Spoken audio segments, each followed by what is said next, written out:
Chapter 36 The Carnival at Rome. When Franz recovered his senses, he saw Albert drinking a glass of water, of which his paleness showed he stood in great need, and the Count, who was assuming his masquerade costume. He glanced mechanically towards the piazza. All had disappeared: scaffold, executioners, victims. Naught remained but the people, full of noise and excitement. The bell of Monte Cristo, which only sounds on the Pope's decease and the opening of the carnival, was ringing a joyous peal. "Well," asked he of the Count, "what has, then, happened?" "Nothing," replied the Count, "only, as you see, the carnival has commenced. Make haste and dress yourself." "In reality," said Franz, "this horrible scene has passed away like a dream." "It is but a dream." "The nightmare that has disturbed you." "Yes, that I have suffered. But the culprit? That is a dream also, only he has remained asleep whilst you have awakened. And who knows which of you is the more fortunate? But Peppino, what has become of him?" "Peppino is a lad of sense, who, unlike most men, who are furious if they pass unnoticed, was delighted to see that the general attention was directed towards his companion. He profited by this distraction to slip away amongst the crowd without even thanking the worthy priests who accompanied him. Decidedly, man is an ungrateful and egotistical animal. But dress yourself. See, Monsieur de Morcerf sets you the example." Albert was, in reality, drawing on the satin pantaloon over his black trousers and varnished boots. "Well, Albert," said Franz, "do you feel much inclined to join the revels? Come, answer frankly." "Ma foi! No," returned Albert. "But I am really glad to have seen such a sight, and I understand what Monsieur le Comte said, that when you have once habituated yourself to a similar spectacle, it is the only one that causes you any emotion." "Without reflecting that this is the only moment in which you can study characters," said the Count. "On the steps of the scaffold, death tears off the mask that has been worn through life, and the real visage is disclosed. It must be allowed Andrea was not very handsome, the hideous scoundrel. Come, dress yourselves, gentlemen, dress yourselves." Franz felt it would be ridiculous not to follow his two companions' example. He assumed his costume and fastened on his mask, that scarcely equaled the pallor of his own face. Their toilet finished, they descended. The carriage awaited them at the door, filled with sweetmeats and bouquets. They fell into the line of carriages. It is difficult to form an idea of the perfect change that had taken place. Instead of the spectacle of gloomy and silent death, the Piazza del Popolo presented a scene of gay and noisy mirth and revelry. A crowd of masks flowed in from all sides, escaping from the doors, descending from the windows. From every street and every turn drove carriages filled with Pierrots, harlequins, dominoes, marquises, Transteverins, knights, and peasants, screaming, fighting, gesticulating, whirling, eggs filled with flour, confetti, nosegays, attacking with their sarcasms and their missiles friends and foes, companions and strangers indiscriminately, without anyone taking offense or doing anything else than laugh. Franz and Albert were like men who, to drive away a violent sorrow, have recourse to wine, and who, as they drink and become intoxicated, feel a thick veil draw between the past and the present. They saw, or rather continued to see, the image of what they had witnessed, but little by little the general vertigo seized them, and they felt themselves obliged to take a part in the noise and confusion. A handful of confetti that came from a neighboring carriage, and which, whilst it covered Morcerf and his two companions with dust, pricked his neck, and that portion of his face uncovered by his mask, like 100 pins, plunged him into the general combat in which all the masks around him were engaged. He rose in his turn, and seizing handfuls of confetti and sweetmeats, with which the carriage was filled, cast them with all the force and address he was master of. The strife had fairly commenced, and the recollection of what they had seen half an hour before was gradually effaced from the young men's minds, so much were they occupied by the gay and glittering procession they now beheld. As for the Count of Monte Cristo, he had never for an instant showed any appearance of having been moved. Imagine the large and splendid Rue de Cour, bordered from one end to the other with lofty palaces, with their balconies hung with carpets and their windows with flags. At these balconies 300,000 spectators, Romans, Italians, strangers from all parts of the world, the united aristocracy of birth, wealth, and genius. Lovely women who, yielding to the influence of the scene, bend over their balconies or lean from their windows and shower down confetti, which are returned by bouquets. The air seems darkened with confetti that fall and flowers that mount. In the streets is a lively crowd, dressed in the most fantastic costumes. Gigantic cabbages walk gravely about. Buffaloes' heads bellow from men's shoulders. Dogs walk on their hind legs. In the midst of all this, a mask is lifted, and as in Cowlit's Temptation of St. Anthony, a lovely face is exhibited, which we would fain follow, but from which we are separated by troops of fiends. All this will give a faint idea of the carnival at Rome. At the second turn, the Count stopped the carriage and requested permission to quit them, leaving the vehicle at their disposal. Franz looked up. They were opposite the Rospali Palace. At the center window, the one hung with white damask with a red cross, was a blue domino, beneath which Franz's imagination easily pictured the beautiful Greek of the Argentina. "Gentlemen," said the Count, springing out, "when you are tired of being actors and wish to become spectators of this scene, you know you have places at my windows. In the meantime, dispose of my coachman, my carriage, and my servants." We have forgotten to mention that the Count's coachman was attired in a bearskin exactly resembling Odry's in The Bear and the Pasha, and the two footmen behind were dressed up as green monkeys with spring masks, with which they made grimaces at every one who passed. Franz thanked the Count for his attention. As for Albert, he was busily occupied throwing bouquets at a carriage full of Roman peasants that was passing near him. Unfortunately for him, the line of carriages moved on again, and whilst he descended the Piazza del Popolo, the other ascended towards the Palais de Venice. "Ah, my dear fellow," said he to Franz, "you did not see—" "What?" "There, that calash filled with Roman peasants." "No." "Well, I am convinced that they were all charming women." "How unfortunate you were masked, Albert," said Franz. "Here was an opportunity of making up for past disappointments." "Oh," replied he, half laughing, half serious, "I hope the carnival will not pass without some amends in one shape or the other." But in spite of Albert's hope, the day passed unmarked by any incident, except meeting 2 or 3 times the calash with the Roman peasants. At one of these encounters, accidentally or purposely, Albert's mask fell off. He instantly rose and cast the remainder of the bouquets into the carriage. Doubtless one of the charming females Albert had divined beneath their coquettish disguises was touched by his gallantry, for in her turn, as the carriage of the two friends passed her, she threw a bunch of violets into it. Albert seized it, and as Franz had no reason to suppose it was addressed to him, he suffered Albert to retain it. Albert placed it in his buttonhole, and the carriage went triumphantly on. "Well," said Franz to him, "here is the commencement of an adventure. Laugh, if you please. I really think so. So I will not abandon this bouquet." "Pardieu," returned Franz, laughing, "in token of your gratitude." The jest, however, soon appeared to become earnest, for when Albert and Franz again encountered the carriage with the contadini, the one who had thrown the violets to Albert clapped her hands when she beheld them in his buttonhole. "Bravo, bravo," said Franz. "Things go wonderfully. Shall I leave you? Perhaps you would prefer being alone." "No," replied he, "I will not be caught like a fool at a first demonstration by a rendezvous beneath the clock, as they say at the opera balls. If the fair peasant wishes to carry matters any further, we shall find her, or rather she will find us, tomorrow. Then she will give me some sign or other, and I shall know what I have to do." "On my word," said Franz, "you are wise as Nestor and prudent as Ulysses, and your fair Circe must be very skillful or very powerful if she succeed in changing you into a beast of any kind." Albert was right. The fair unknown had resolved, doubtless, to carry the intrigue no further, for although the young men made several more turns, they did not again see the calash, which had turned up one of those neighboring streets. Then they returned to the Rospali Palace, but the Count and the blue domino had also disappeared. The 2 windows, hung with yellow damask, were still occupied by the persons whom the Count had invited. At this moment, the same bell that had proclaimed the commencement of the masquerada sounded the retreat. The file on the Corso broke the line, and in a second all the carriages had disappeared. Franz and Albert were opposite the Via della Murate. The coachman, without saying a word, drove up it, passed along the Place de Espagne and the Rospali Palace, and stopped at the door of the hotel. Signor Pastrini came to the door to receive his guests.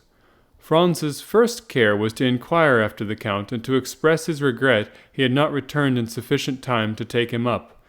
But Pastrini reassured him by saying that the Count of Monte Cristo had ordered a second carriage for himself, and that it had gone at 4 o'clock to fetch him from the Rospali Palace. The Count had, moreover, charged him to offer the two friends the key of his box at the Argentina. Franz questioned Albert as to his intentions, but Albert had great projects to put into execution before going to the theatre, and instead of making any answer, he inquired if Signor Pastrini could procure him a tailor. "A tailor?" said the host, "and what for?" "To make us, between now and tomorrow, 2 costumes of Roman peasants," returned Albert. The host shook his head. "To make you 2 costumes between now and tomorrow? I ask your Excellency's pardon, but this is a demand quite French. For the next week you will not find a single tailor who would consent to sew 6 buttons on a waistcoat if you paid him a crown apiece for each button." "Then I must give up the idea?" "No, we have them ready-made. Leave all to me, and tomorrow, when you wake, you shall find a collection of costumes with which you will be satisfied." "My dear Albert," said Franz, "leave all to our host. He has already proved himself full of resources. Let us dine quietly and afterwards go and see l'Italien à Alger, the Italian in Algiers." "Agreed," returned Albert, "but recollect, Signor Pastrini, that both my friend and myself attach the greatest importance to having tomorrow the costumes we have asked for." The host again reassured them that they might rely on him, and that their wishes should be attended to. Upon which Franz and Albert mounted to their apartments and proceeded to disencumber themselves of their costumes. Albert, as he took off his dress, carefully preserved the bunch of violets. It was his sign of recognition for the morrow. The two friends sat down to table, but they could not refrain from remarking the difference between the table of the Count of Monte Cristo and that of Signor Pastrini. Truth compelled Franz, spite of the dislike he seemed to have taken to the Count, to confess that the advantage was not on Pastrini's side. During dessert, the servant inquired at what time they wished for the carriage. Albert and Franz looked at each other, fearing really to abuse the Count's kindness. The servant understood them. His Excellency the Count of Monte Cristo had, he said, given positive orders that the carriage was to remain at their lordships' orders all the day, and they could, therefore, dispose of it without fear of indiscretion. They resolved to profit by the Count's courtesy, and ordered the horses to be harnessed whilst they substituted an evening costume for that which they had on, and which was somewhat the worse for the numerous combats they had sustained. This precaution taken, they went to the theatre and installed themselves in the Count's box. During the first act, the Countess G. entered hers. Her first look was at the box where she had seen the Count the previous evening, so that she perceived Franz and Albert in the box of the very person concerning whom she had expressed so strange an opinion to Franz. Her opera-glass was so fixedly directed towards them that Franz saw it would be cruel not to satisfy her curiosity, and availing himself of one of the privileges of the spectators of the Italian theatres, which consists in using their boxes as their drawing-rooms, the two friends quitted their box to pay their respects to the Countess. Scarcely had they entered the box than she motioned to Franz to assume the seat of honor. Albert, in his turn, sat behind. "Well," said she, hardly giving Franz time to sit down, "it seems you have nothing better to do than to make the acquaintance of this new Lord Ruthven, and you are the best friends in the world." "Without being so far advanced as that, Madame la Countess," returned Franz, "I cannot deny we have abused his good nature all day." "All day?" "Yes. This morning we breakfasted with him, we rode in his carriage all day, and now we have taken possession of his box." "You know him, then?" "Yes and no." "How so?" "It is a long story." "Relate it to me." "It would frighten you too much." "Another reason."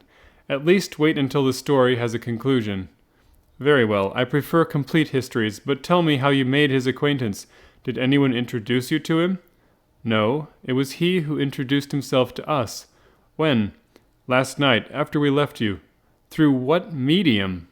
"The very prosaic one of our landlord." "He is staying, then, at the Hôtel de Londres with you?" "Not only in the same hotel, but on the same floor."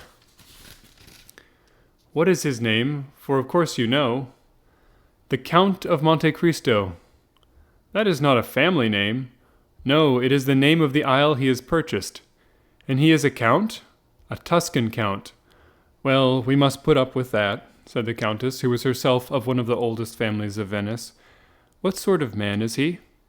"Ask the Viscount de Morcerf." "You hear, Monsieur de Morcerf. I am referred to you," said the Countess.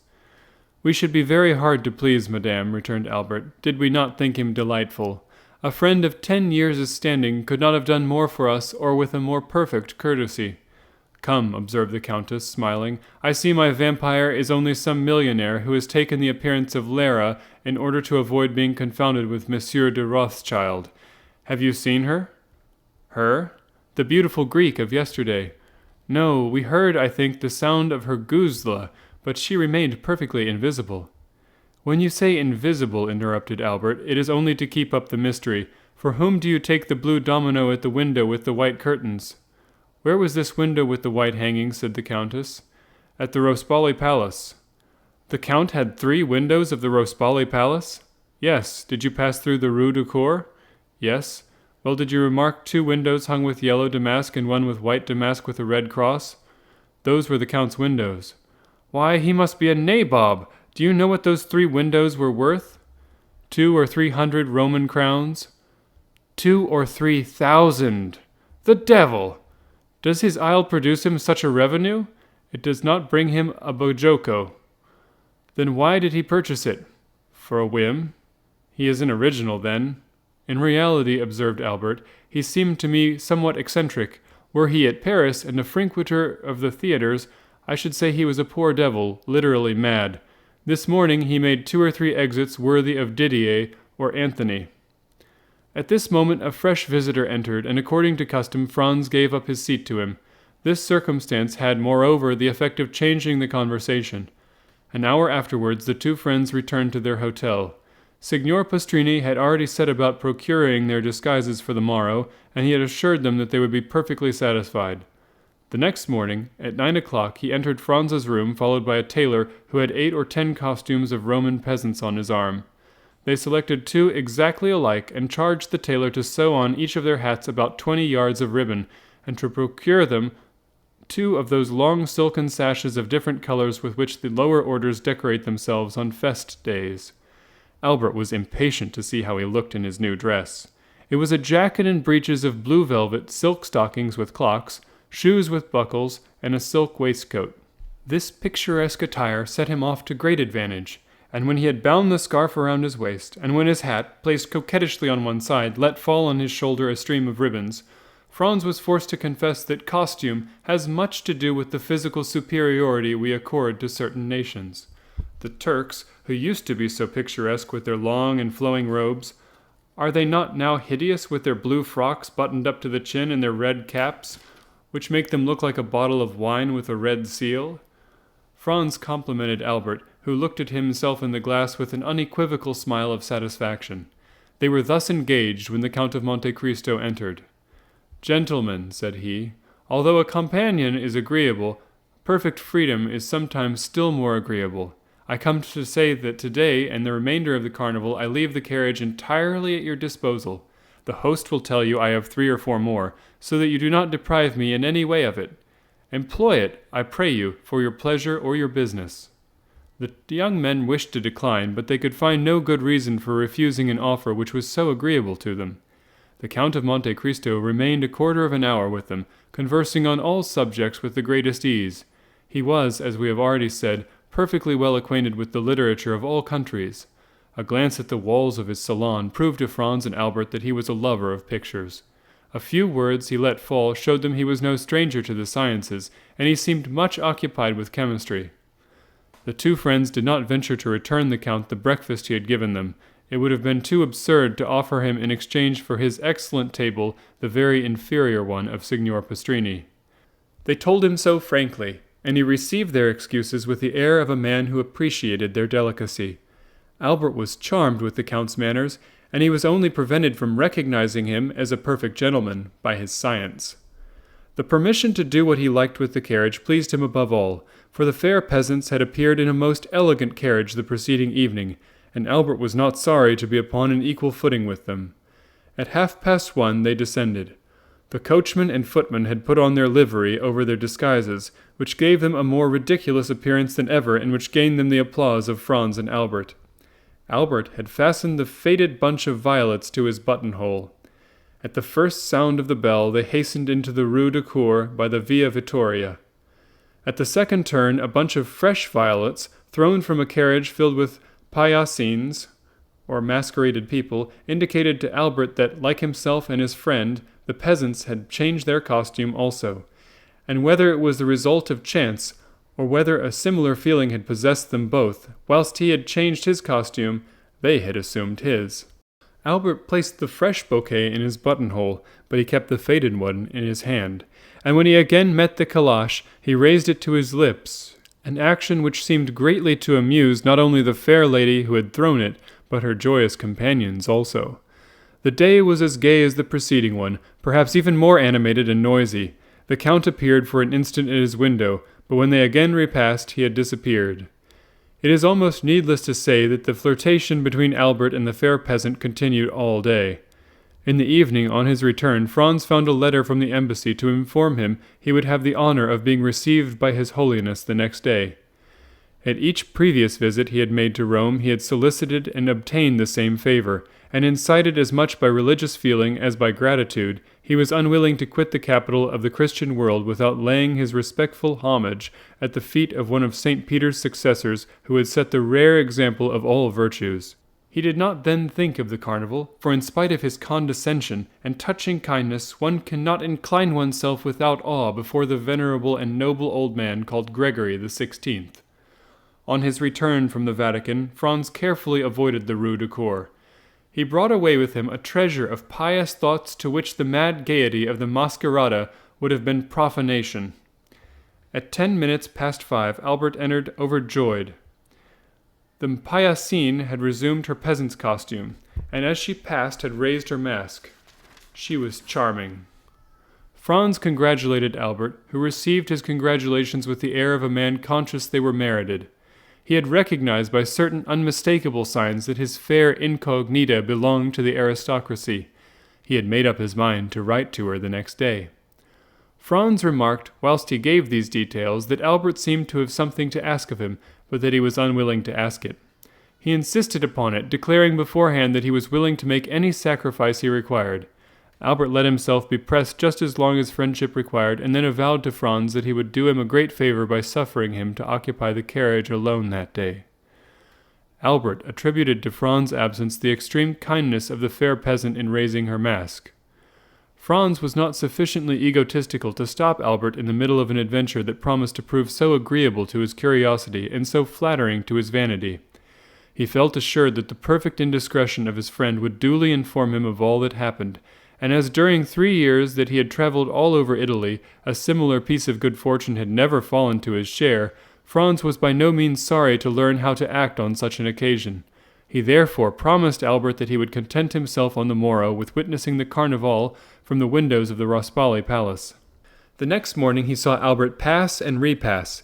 He held an enormous bouquet, which he doubtless meant to make the bearer of his amorous epistle. This belief was changed into certainty when Franz saw the bouquet, remarkable by a circle of white camellias, in the hand of a charming paillassine dressed in rose-colored satin. The evening was no longer joy, but delirium. Albert nothing doubted but that the fair unknown would reply in the same manner. Franz anticipated his wishes by telling him the noise fatigued him, and that he would pass the next day in writing and looking over his journal. Albert was not deceived, for the next evening Franz saw him enter, shaking triumphantly a folded paper he held by one corner. "Well," said he, "was I mistaken?" "She has answered you," cried Franz. "Read." This word was pronounced in a manner impossible to describe. Franz took the letter and read, "Tuesday evening at 7 o'clock, descend from your carriage opposite the Via de' Pontefici, and follow the Roman peasant who snatches your moccoletto from you. When you arrive at the first step of the church of San Giacomo, be sure to fasten a knot of rose-colored ribbons to the shoulder of your masquerade costume, in order that you may be recognized. Until then, you will not see me. Constancy and discretion." "Well," asked he, when Franz had finished, "what do you think of that?" "I think that the adventure is assuming a very agreeable appearance." "I think so also," replied Albert, "and I very much fear you will go alone to the Duke of Bracciano's ball." Franz and Albert had received that morning an invitation from the celebrated Roman banker. "Take care, Albert," said Franz. "All the nobility of Rome will be present, and if your fair incognita belong to the higher class of society, she must go there." "Whether she goes there or not, My opinion is still the same, returned Albert. You have read the letter? Yes. You know how imperfectly the women of the mezzo cito are educated in Italy. This is the name of the lower class. Yes. Well, read the letter again, look at the writing, and find a fault in the language or orthography. The writing was in reality charming, and the orthography irreproachable. You are born to good fortune, said Franz, as he returned the letter. Laugh as much as you will, replied Albert. I am in love. You alarm me, cried Franz. I see that I shall not only go alone to the Duke of Bracciano's, but also return to Florence alone. If my unknown be as amiable as she is beautiful, said Albert, I shall fix myself at Rome for 6 weeks at least. I adore Rome, and I have always had a great taste for archaeology. Come, 2 or 3 more such adventures, and I do not despair of seeing you a member of the Academy. Doubtless Albert was about to discuss seriously his right to the academic chair, when they were informed dinner was ready. Albert's love had not taken away his appetite. He hastened with Franz to seat himself, free to recommence the discussion after dinner. After dinner, the Count of Monte Cristo was announced. They had not seen him for 2 days. Signor Pastrini informed them that business had called him to Civita Vecchia. He had started the previous evening and had only returned an hour since. He was charming. Whether he kept a watch over himself, or whether accident did not sound the acrimonious chords that certain circumstances had already touched, he was like everybody else. This man was an enigma to Franz. The Count must feel sure he recognized him, and yet he had not let fall a single word that indicated he had seen him anywhere. On his side, however great Franz's desire was to allude to their former interview, the fear of its being disagreeable to the man who had loaded himself and his friend with kindness prevented him from mentioning it. The Count had learned the 2 friends had sent to secure a box at the Argentina Theatre, and were told they were all let. In consequence, he brought them the key of his own. At least, such was the apparent motive of his visit. Franz and Albert made some difficulty, alleging their fear of depriving him of it, but the Count replied that, as he was going to the Pali Theatre, the box at the Argentina Theatre would be lost if they did not profit by it. This assurance determined the 2 friends to accept it. Franz had become by degrees accustomed to the Count's paleness, which had so forcibly struck him the first time he saw him. He could not refrain from admiring the severe beauty of his features, the only defect, or rather the principal quality of which was the pallor. Veritable hero of Byron, Franz could not, we will not say see him, but even think of him without representing his stern head on the shoulders of Manfred or beneath the casque of Lara.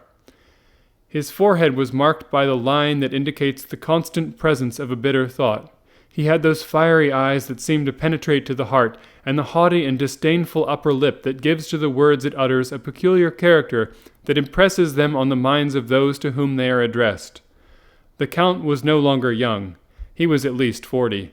And yet it was easy to understand he was formed to rule the young men with whom he was associated at present. In reality, to complete his resemblance to the fantastic heroes of the English poet, the Count seemed to have the power of fascination. Albert was constantly expatiating on their good fortune in meeting such a man. Franz was less enthusiastic, but the Count exercised over him also the ascendancy a strong mind always acquires. He thought several times of the project the Count had of visiting Paris, and he had no doubt but that with his eccentric character, his characteristic face, and his colossal fortune, he would produce a great effect there. And yet he did not wish to be at Paris when the Count was there. The evening passed as evenings mostly pass at Italian theatres, that is, not in listening to the music, but in paying visits and conversing. The Countess G. wished to revive the subject of the Count, but Franz announced he had something far newer to tell her, and in spite of Albert's demonstrations of false modesty, he informed the Countess of the great event which had preoccupied them for the last 3 days. As similar intrigues are not uncommon in Italy, if we may credit travelers, the Countess did not manifest the least incredulity, but congratulated Albert on his success. They promised, upon separating, to meet at the Duke of Bracciano's ball, to which all Rome was invited. The heroine of the bouquet kept her word. She gave Albert no sign of her existence the morrow and the day after. At length arrived the Tuesday, the last and most tumultuous day of the carnival. The Tuesday the theatres open at 10 o'clock in the morning, as Lent begins after 8 at night. The Tuesday, all those who, through want of money, time, or enthusiasm, have not been to see the carnival before, mingle in the gaiety and contribute to the noise and excitement. From 2 o'clock till 5, Franz and Albert followed in the fest, exchanging handfuls of confetti with other carriages, and the pedestrians who crowded amongst the horses' feet and the carriage wheels without a single accident, a single dispute, or a single fight. The fests are veritable days of pleasure to the Italians. The author of this history, who has resided 5 or 6 years in Italy, does not recollect ever having seen a ceremony interrupted by one of those events so common in other countries. Albert was triumphant in his masquerade costume. A knot of rose-colored ribbons fell from his shoulder almost to the ground. In order that there might be no confusion, Franz wore his peasant's costume. There was not on the pavement, in the carriages, at the windows, a single tongue that was silent, a single arm that did not move. It was a human storm composed of a thunder of cries and a hail of sweetmeats, flowers, eggs, oranges, and nosegays. At 3 o'clock the sound of fireworks, let off on the Piazza del Popolo and the Palais de Venice, heard with difficulty amid the din and confusion, announced that the races were about to begin. The races, like the Moccoli, are one of the episodes peculiar to the last days of the carnival. At the sound of the fireworks, the carriages instantly broke the ranks and retired by the adjacent streets. All these evolutions are executed with an inconceivable address and marvelous rapidity, without the police interfering in the matter. The pedestrians ranged themselves against the walls, then the trampling of horses and the clashing of steel were heard. A detachment of carbineers, 15 abreast, galloped up the Rue du Cour in order to clear it for the Barberi. When the detachment arrived at the Palais de Venice, a second volley of fireworks was again discharged to announce that the street was clear. Almost instantly, in the midst of a tremendous and general outcry, 7 or 8 horses, excited by the shouts of 300,000 spectators, passed by like lightning. Then the castle of San Angelo fired 3 cannons to indicate that number 3 had won. Immediately, without any other signal, the carriages moved on, flowing on towards the Corso, down all the streets like torrents pent up for a while, which again flow into the parent river, and the immense stream again continued its course between its 2 banks of granite. A new source of noise and movement was added to the crowd. The sellers of Moccoletto entered on the scene. The Moccoli, or Moccoletto, are candles which vary in size from the Pascal taper to the rushlight, and which cause the actors on the great scene, which terminates the carnival, 2 different sources of thought. First, how to preserve their Moccoletto alight. Second, how to extinguish the Moccoletto of others. The Moccoletto is like life. Man has found but one means of transmitting it, and that one comes from God. But he has discovered 1,000 means of taking it away, although the devil has somewhat aided him. The Moccoletto is kindled by approaching it to a light, but who can describe the 1,000 means of extinguishing the Moccoletto? The gigantic bellows, the monstrous extinguishers, the superhuman fans. Everyone hastened to purchase Moccoletti, Franz and Albert among the rest. The night was rapidly approaching, and already at the cry of "Moccoletto!" repeated by the shrill voices of 1,000 vendors, 2 or 3 stars began to burn among the crowd. It was a signal. At the end of 10 minutes, 50,000 lights glittered, descending from the Palais de Venice to the Piazza del Popolo, and mounting from the Piazza del Popolo to the Palais de Venice. It seemed the fest of jack-o'-lanterns. It is impossible to form any idea of it without having seen it. Suppose all the stars had descended from the sky and mingled in a wild dance on the face of the earth, the whole accompanied by cries that were never heard in any other part of the world. The facchino follows the prince, the Transteverin the citizen, everyone blowing, extinguishing, relighting. Had old Aeolus appeared at this moment, he would have been proclaimed king of the Moccoli, and Achillo the heir presumptive to the throne. This flaming race continued for 2 hours. The Rue du Cour was light as day. The features of the spectators on the 3rd and 4th stories were visible. Every 5 minutes Albert took out his watch. At length it pointed to 7. The 2 friends were in the Via de' Pontefizi. Albert sprang out, bearing his Moccoletto in his hand. 2 or 3 masks strove to knock his Moccoletto out of his hand, but Albert, a first-rate pugilist, sent them rolling in the street, one after the other, and continued his course towards the church of San Giacomo. The steps were crowded with masks, who strove to snatch each other's flambeaux. Franz followed Albert with his eyes and saw him mount the first step.